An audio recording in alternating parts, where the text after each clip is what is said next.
Today marks a new era in my world. After months stuck in the early stages of Minecraft, I have finally unlocked the Nether. And with that new dimension comes a new set of challenges that I'll have to complete before I can progress again. Because in this world, I intentionally limit my progression. With each episode in this series, I'll unlock more materials, transportation, and quests until I fully experience every part of Minecraft's core game.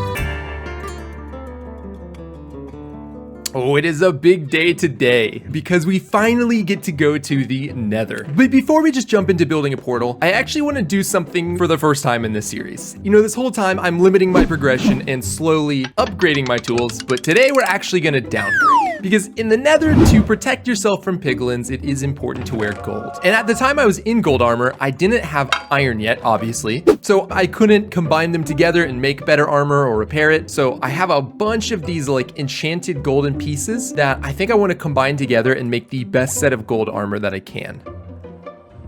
And I believe that that is our gold armor.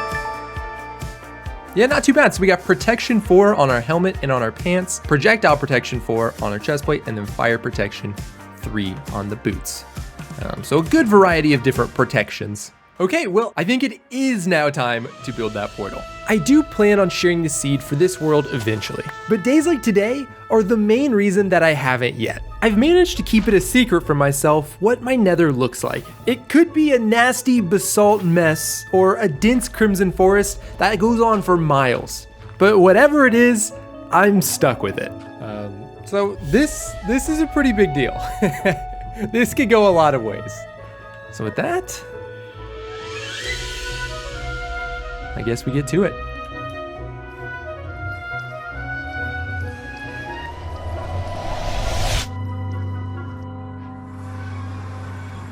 Ooh, okay. You know, I think out of everything we could have rolled, oh, this is awesome. Oh, okay. Right in a warped forest, and also from what I can tell, we got a pretty big lava lake here. But yeah, this is perfect. Well, I guess first things first, let's just explore around a little bit. I had brought a ton of cobble with me, so I decided to build out a walkway to get a better vantage point on the area. And is more warped. Honestly, I'm super relieved. I feel like we could have gotten a terrible, terrible spawn. And while this isn't like the 100% best case scenario, I think that we rolled pretty good for this Nether. Although part of me started to think that this whole Nether was going to be the warped forest, I did eventually bridge out far enough to find something new. Oh, here we go. Here's a wastes. Oh, nice. This is a great place for a fortress. That's awesome. Wait, oh, I didn't realize that's a double blaze spawner. As I continued to bridge out, I found that not only did this lava lake have that Nether fortress, but it was also surrounded by all 4 of the other Nether biomes. Yeah, that wasn't too bad. I thought that was gonna take a little bit longer to get all the different biomes checked off, but that is so nice that we have them all right around this middle lava pool. And with that, we have already completed the first goal for this stage, which was to explore each Nether biome. But the next 2 aren't gonna be as easy. The first is to create a brewery and brew every kind of potion I can. Potions are often something I overlook, so I think this will be a good opportunity to really experiment with them. The last and definitely biggest goal is gonna be to set up my Nether base. I have some exciting plans in mind for that, but we can get into those a bit later. I think my goal for right now should be to get myself equipped with some fire resistance potions so I can more comfortably take on the Nether. Was that? Oh wow, look at that. Well, I suppose I'm in then. Okay, well this looks like a dead end. So I figured this would be a great opportunity to explore the fortress. Okay, nothing up there. And that is an end. And it looks like it just kind of ends out this way. Honestly, pretty tame fortress so far. Oh, here we go. Here is a chest. Finally, we're in a little underground section. Oh, it just ends here. Oh, nice. Okay, so we do get a saddle, as well as some nether wart. And while it was nice to find my first chest, as far as this fortress goes, it would be my only chest. Yeah, I mean, I think this fortress truly just does not have any more to it. I mean, it would have been nice to find some chests, but just the fact that we have a fortress here is gonna be nice for spawns. With the rest of the fortress explored, all that left me with was taking on the double spawners. And my strategy was to try to light them up so I wouldn't get too overwhelmed. Okay, that's one down. Let's get this one too. Okay. Dodge and weave, dodge and weave. Ooh. I don't know how I survived all of those, but we take it. And after a second pass of lighting, the spawners were now mostly contained. But as it turned out, I didn't even need them yet. Oh, nice, okay. Our first blaze rod. Awesome, well we got 2, which is enough to craft the potion and brew a few of them. Meaning the last thing I needed to do was kill some magma cubes. Really? Not one magma cream? Okay. Oh, I hear one. There he is. Awesome, okay. Finally did get a little bit.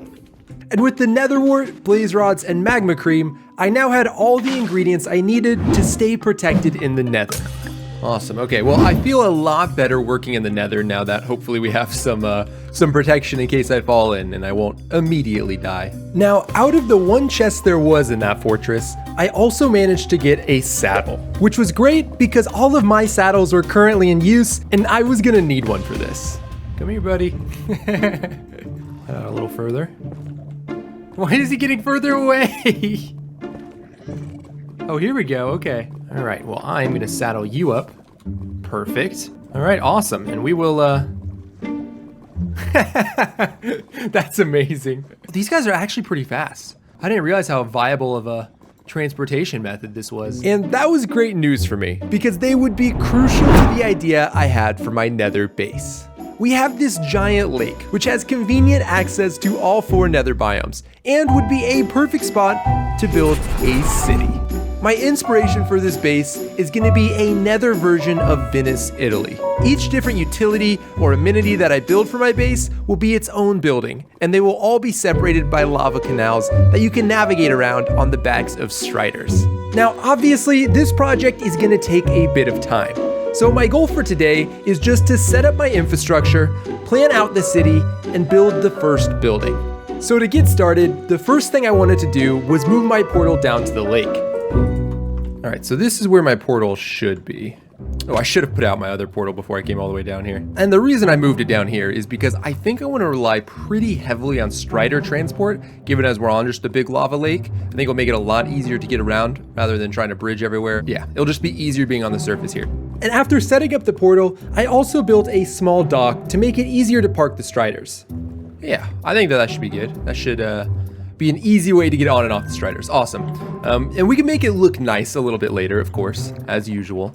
But I think I'm going to try and build just a simple setup like this anywhere that I will commonly be getting on and off so that I don't have to keep making these enclosures for them. So after turning off my old portal, I went around the nether and set up several docks where I thought they might be useful. So one annoying thing about striders is you can't park them still while you're working on stuff like this. I think this island is going to serve as kind of our temporary base setup for building the city. It's in a pretty perfect location to be like the center of the city, so that'll work out nicely. Okay, well, it's probably not a bad idea to build a little cobblestone shelter to keep my materials safe. I don't want a gas blowing up all my chests. This seems like one of those Mojang approved huts. Maybe this is how you're supposed to play Minecraft. I now had an outpost, a transportation method, and several convenient docks, which means it's time to move on to planning out the city. Oh, it is tough just getting started with something. All right, I think I want to make a box around this island. I decided on using netherrack to plan roughly where each building would go. I'm gonna have to start spawn proofing this area. This is starting to get bad. But that is a good sign that I think if I have any farm-based things in this area, they should be pretty good. And while the spawning rates were a good sign for farms, they weren't as helpful for building.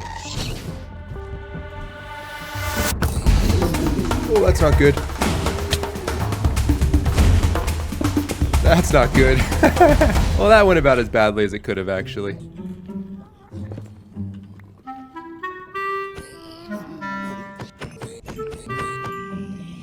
I could still hear more grunts, but I didn't see any piglins, so I decided to make a run for it.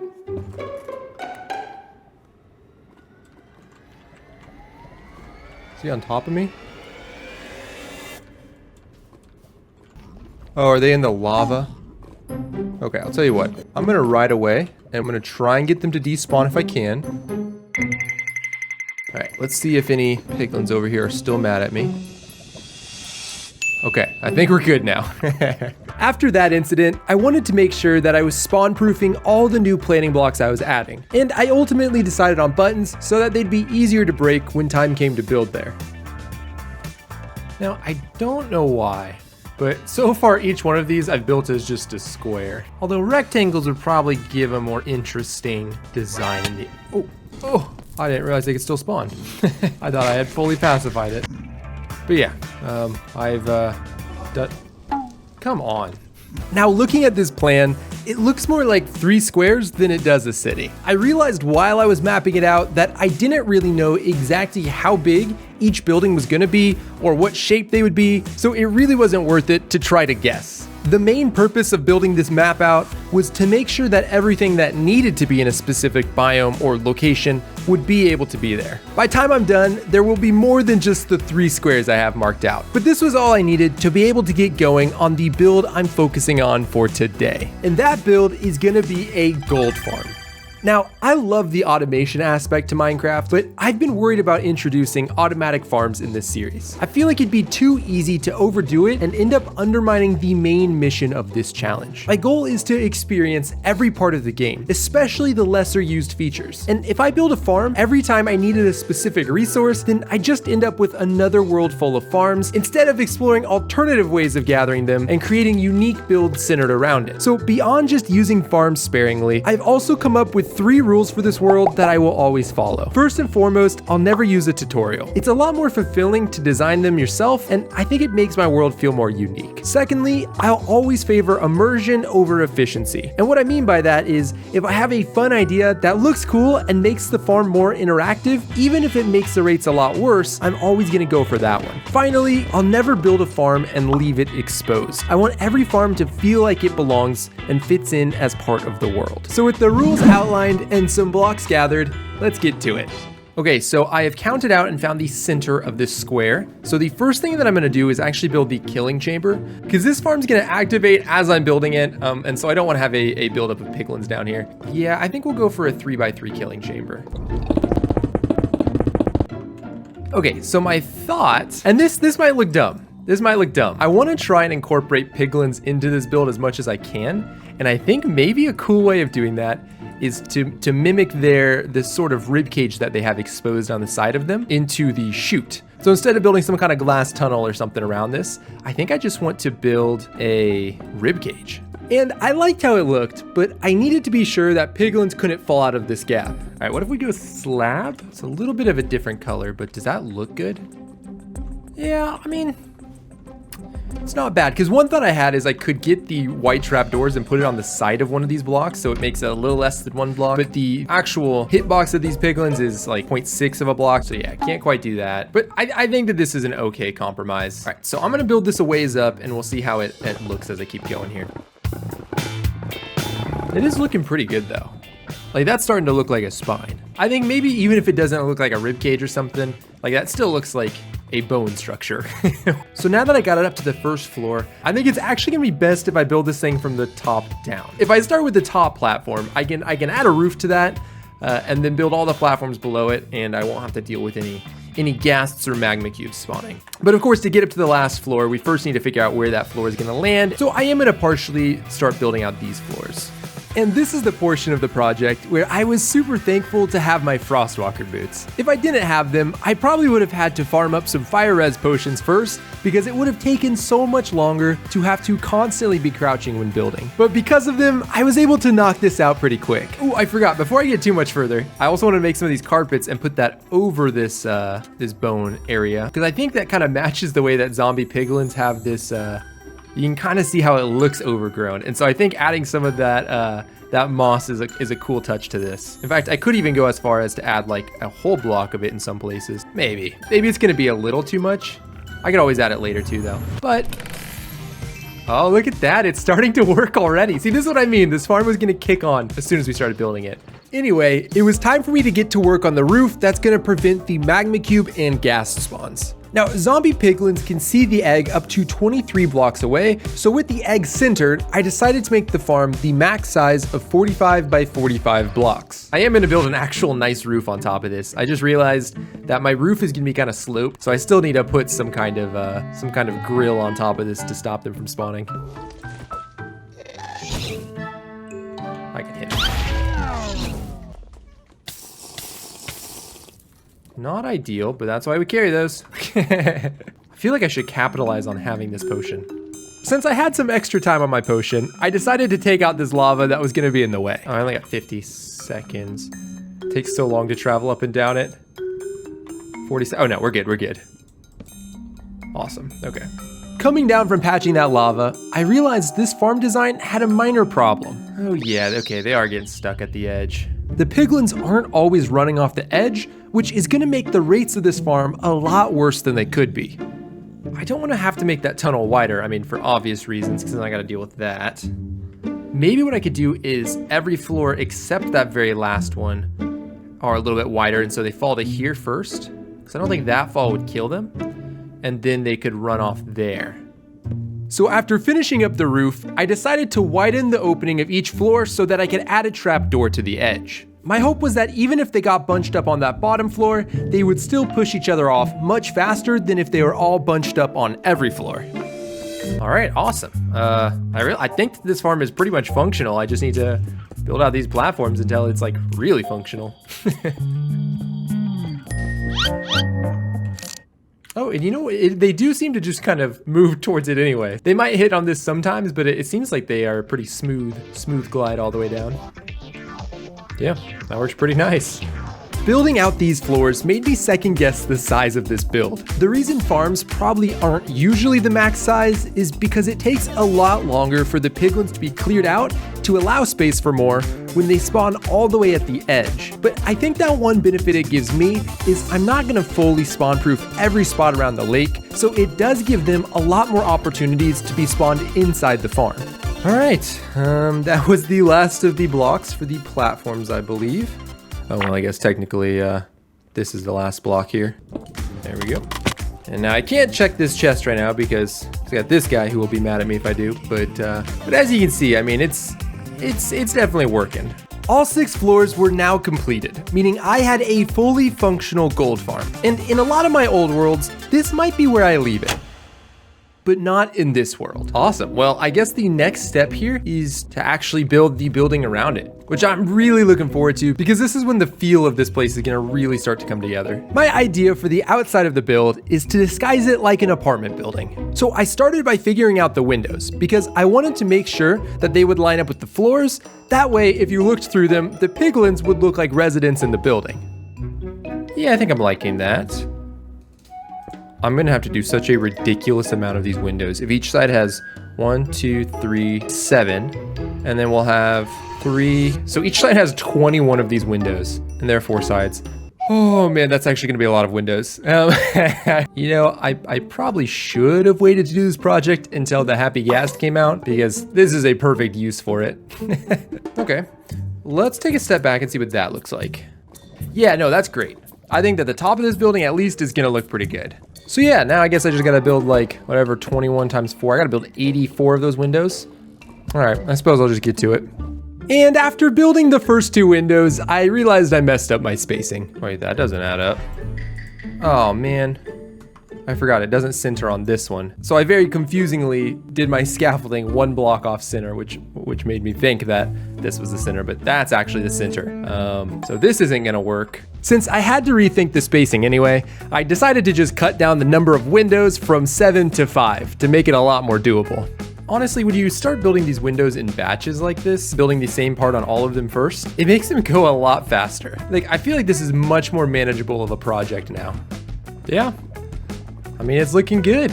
Now that I knew what I was building, I decided to figure out the exact amount of blocks each window takes so I could go gather enough to knock out all of them. All right, I've gathered up a lot of the resources, but I still need a lot more bone blocks, enough that I'm probably better off finding a new soul sand valley because I've pretty much drained this one of all its bones, but I don't know where one is, so we're gonna try riding around the Strider a little bit on the lava lake just to see if I can find another connection out to maybe a soul sand biome. And we got another big lake. Oh, that's scary. Coming up on these bastions from the lava like this makes them feel completely different.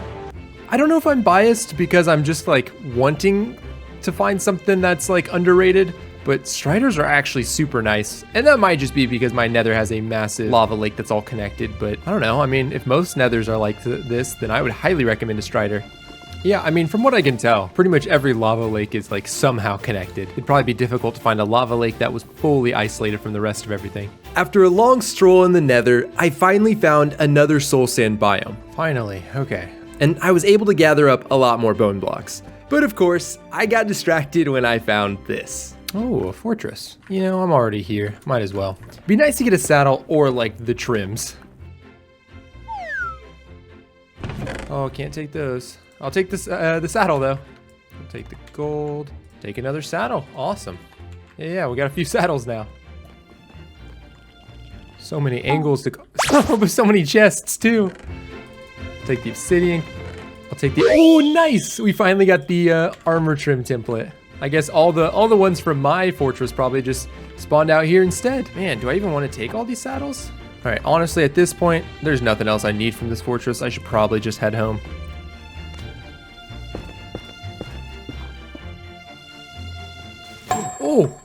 Oh, I should not just attempt stuff like that. And despite being a couple thousand blocks away, the lava lakes made it a quick trip back. Ah, and there's my home portal. And now that I had the last of the blocks I needed, I was able to get back to work on the windows. Yeah, I mean, that looks pretty good. I feel like it's selling the Venice aesthetic I was going for. So doing each layer in batches is making it go faster, but I'm wondering if I do the whole layer in a batch, if that will go even faster. So we'll try that. I'll do a whole layer here at a time. And as it turned out, it did help speed things up. I was able to put on a podcast and finish all 45 remaining windows in just over an hour. Okay, well that is the top of it done. Still obviously gotta do the roof, and also, I think the elephant in the room is perhaps the bottom half of this structure. And for that bottom half, I decided to switch up the block palette because I've been kind of looking at buildings in Venice as reference, and a lot of them have a distinct lower half that has bigger arches or maybe multiple layers of balconies or something. And I think I want to do a different block palette for it. Ooh, actually, calcite could be a nice touch to it, but I always wanted to do mostly diorite, I think. So the first step that I want to do, and maybe something that I should have done a while ago, is to add a floor to this and kind of clean up this island, make this not spawnable. Everywhere there was lava, I made sure to put a layer of netherrack down first to prevent it from making noises. But on the island, I just put the slabs directly on the blocks that were already there, which I quickly realized was a mistake. Oh, I forgot about that. That is the thing, that when you walk on slabs that have soul sand under them, you move slower. Oh man, okay, so that does mean I need to pull back the soul sand. While I was locked in building, I had totally forgot that I was still in danger of magma cubes. But moments like this is why I made sure to always be prepared with a potion in my hotbar.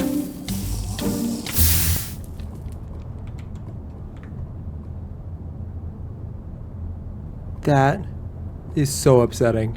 As it turns out, merely having the potion doesn't make you prepared. You also have to be able to not fumble over every other item first, especially when you're already 3 hearts down going into the lava. That's a rough death.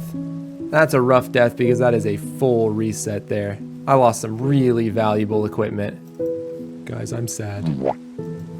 Beyond just basic building materials and tools, I also lost my iron bundle where I kept most of my iron. I lost the pants and boots of my iron set, the helmet, chestplate, and boots of my gold set, and an enchanted bow. So after a much needed break and a fresh resupply, I headed back to the Nether. Yeah, okay, you know, after I've had some time to collect myself, those boots were definitely the big loss, but I had already finished the magma, so it's not terrible. I really love hanging onto my armor because I'd like to make some kind of museum at the end. So it does suck to lose an original set of armor, but I didn't lose all of it. So there is a bright side. So I grabbed a new strider and commuted back to the gold farm to finish up the floor, where I also decided to restock my arrows. Maybe we'll do a little bit of trading here. I could use some other stuff as well, but the arrows mainly it'd be nice to have. I would like the arrows soon, please. All right, I gotta pick this up. Oh, I got arrows.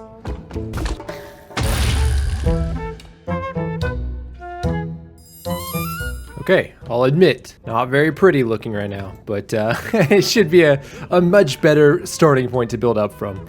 I wanted to finish up the floor before doing anything else, but don't worry, I did not forget that I still need to build a new tombstone. Maybe I'll put this one right here. This seems like a good spot. So the issue with this one is the exact death message. I'm not sure if I want to give it to lava or the magma cube. Because lava was the thing that killed me, but it did say that I was pushed in by a magma cube. I think for this one, I'm leaning towards giving it to the magma cube. If it was lava, I was thinking I was gonna do a volcano, but I think, because it's a magma cube, I think I wanna try making one that's like jumping. So this is what the magma cube would look like.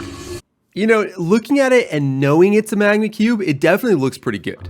Like you could see all these slices, if it were squished down, would just be one single cube. And you can kind of picture being a magma cube, and it's like a little bit abstract, which is fun. You know, maybe if I also included like some little baby magma cubes. Yeah, you know what? I think I'm gonna leave it. I like it as a concept. Yeah, no, it's good. It's good. All right, the tombstone is now taken care of. So I can start figuring out how I want to build the base of my gold farm. I left this hole in the floor at the front because my plan is to make the dock there for easy strider access. So I wanted to start that front wall by building the arch that will serve as the entrance. It's an interesting shape. I think I'm kind of okay with it. We'll start with that. I can always tweak it later. Let's get some paint on the canvas, and then we can take a step back and assess. Pretty much the whole time I was working on this building, I had a Google image search with Venice pulled up on the side. So this structure's design is a mix of a lot of different details I saw in all kinds of different buildings. These little arches were inspired by a lot of these doors I kept seeing, and also more generally just from the amount of repetitive arches I saw in the buildings. Okay, I think I'm liking the style of them and even the coloring and all that, but I think they need to be spaced further apart. Yeah, I think if I space them out, that'll be pretty much exactly what I was looking for. So let's do that. Yeah, that's not bad. I like it. Oh, you know what I might do? I might swap out all this filler diorite with walls, so it kind of makes these polished ones pop a little bit.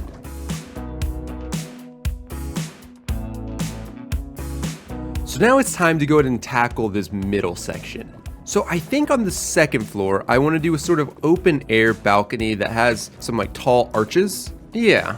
Okay, I'm gonna give that a shot, see what I can do. So to start the level with the arches, I wanted to figure out the hand railings. I tried using stairs, but from most angles, the gaps weren't very clear. So instead, I did the same thing, but with 2 stacked stairs. And I was pretty happy with the end illusion. Okay, so this is kind of a fun technique.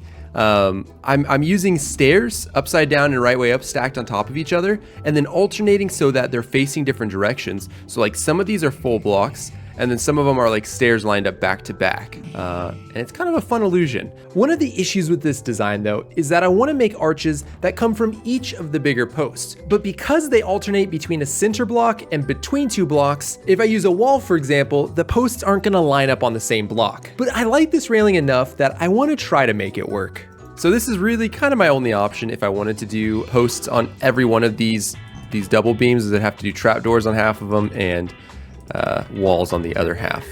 I think we'll give it a shot and see if it works. But even if the posts themselves look good, the main problem I would have is trying to make the arch symmetric, because the center point doesn't fall in the middle of a block or between 2 blocks. It falls at like the 3/4 mark. And I would have to use different blocks on opposite sides, but somehow keep the shape the same. Is that gonna work, or is that gonna look terrible? I don't know. Ooh, man. Yeah. I mean, that definitely wouldn't be ideal. Oh, you know what? Okay, you know what I could do is this could be, I could turn that into a full block, and that into a trapdoor. Okay, this could work. Okay, wait, hold on. Hold on, this might work. This might work. Oh, I mean, you can see the struggle that I got here is this is lined up on a full block. This is lined up between blocks, and they need to taper up to a central point, which happens to be this half of the block. So I got the center right, and I think the gaps seem like they increase at about the same interval. That's probably about as good as I'm gonna get, and I'm gonna be honest, I'm kind of proud of it. I think I should do that.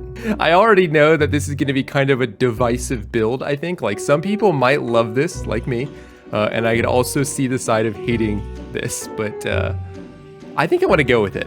So I took a chance and decided to build it out. I even made it slightly more complicated by adding a block cutout at the top of each one that alternates between 4 stairs and 2 slabs. But I gotta say, I think I was right. Yes. Dude, that looks so cool. I was worried it was gonna be a lot more obvious how every other one was different, but that actually looks perfect. Well, I guess before I get to working on the other sides, I think I'll go ahead and try and tie these together so I know what this whole side's gonna look like, and it'll be easier to duplicate it on the other sides. Yeah, that looks pretty cool. That looks so sick. I feel like this is exactly the style I was going for, and I'm so happy with how that turned out. With that last strip in place, that meant the front wall was fully complete. Now it was just a matter of recreating it on the 3 remaining walls. But before I built the other sides, I decided to go ahead and build the actual Strider dock so I could get rid of my old one and close that side in. Yeah. And then when I do the foundation to the build, I'll also swap out the netherrack here, but yeah, the idea is the Strider, you can just bring it in here, it'll fit in a 1x1, each Strider can have its own little cell, and then this is just a full block instead of being up on a slab so I can get off it easily, and then spawn proof it with a button. But yep, that should work pretty simply. So we'll go ahead and move these guys over there now. So yeah, we'll just be able to bring them into the base, close the door. Oh. Why are they... Wait, why is he suffocating? I'm not sure I fully understand what just happened there. Maybe he's got soul sand under the surface there that's causing some problems. I'm not entirely sure why it just started suffocating. But yeah, now we have a nice way of parking Striders. Which also meant that I could get to work on closing in the other 3 sides. I decided on making them almost the same as the front, but instead of making them solid walls, I left the arches open to give easy access to all sides and make the building itself feel a little more open. The rest of the build though was identical to the front, and having already built 65 windows, the last 15 came together pretty quick. But no matter how many of these arches I built, I just couldn't get in a rhythm with them. Something about them being just out of reach from the ground, combined with trying to place stairs all facing the right way and constantly alternating the pattern, makes me very thankful to be done with them. All right, awesome. All the walls, I believe, should be done. And while I am pretty proud of how this thing turned out, and the fact that I built more than just the front, there is still a surprising amount left. This build still needs a roof, a foundation, a backdrop wall behind the balcony, and an interior. But this episode is already getting pretty long, so I think a realistic goal that I would be happy with for today is if I can finish all 3 of those minus the inside. That way I would have a completed exterior. So with that plan in place, let's not waste any more time and get going on this roof. So what I think I want to do is take some pale oak fence gates and run those along the top, and then do a shallow pyramid of slabs, of these blue warped slabs. So the first step of that was just trying to figure out how I was gonna place and open these fence gates. How do I open them facing this way? Oh, that's gonna be a bit of a struggle. That doesn't seem particularly safe. Okay, I wonder if maybe there's something I could do like this. Oh yeah, that'll probably be the way to do it. So I'll have to place them as I go. So after figuring out how I could place them, I was able to get the first layer done. All right, let's see it. Yeah, you know, it's funny. I probably could get away with just doing this single row because like 99% of the time I will only ever see it from this angle where I won't be able to see the rest of the roof, but I'm happy with that. And building the roof was pretty straightforward because after all, it was just a pyramid of slabs. I did also make sure though to cover every top slab layer with buttons to make sure that the whole roof was spawn proofed. All right.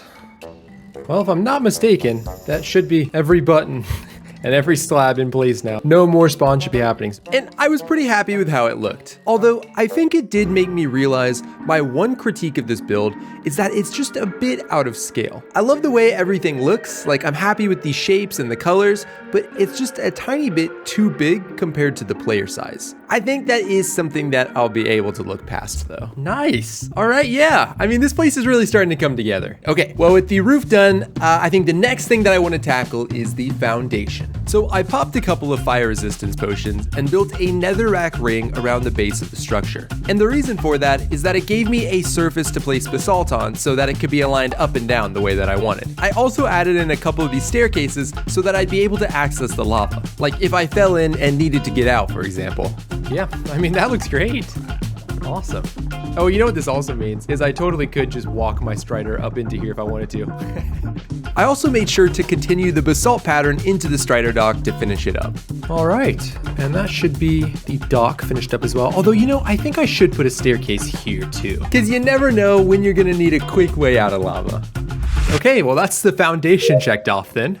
So that leaves the last thing that I need to do to like finish the silhouette and outside of this build is to do this background wall behind the balcony. Now I don't know though if I can just get away with diorite. So I placed a small test section to see if there'd still be enough contrast. Yeah, you do kind of lose a lot of it. I want to be able to see this pattern, but not notice the big wall behind it, you know? I think I want it to kind of blend in. So we're gonna have to do something close to white or close to diorite. Quartz bricks would be amazing. Like that would be perfect, I think, but that's just gonna be super expensive. I mean, I could just do plain white concrete, or maybe even, I wonder if white terracotta would look good.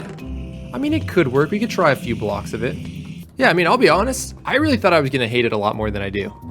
Like, I think that actually works fine. So I used the last bit of terracotta I had in the nether to build out the front wall. Yeah, I mean, I like it. Sweet. Okay, so I'll head back to the overworld and grab some more terracotta. Whoa, that's not good. And all right, well, it looks like I got a little spawn proofing to do on top of my house. And after eliminating the threat, the last 3 terracotta walls came up pretty quick. Obviously, I mean, these are just walls. It's no ceiling or roof or anything, but that part is all filled in now, which means from the outside, this whole structure should look the way it was kind of intended to. That looks perfect.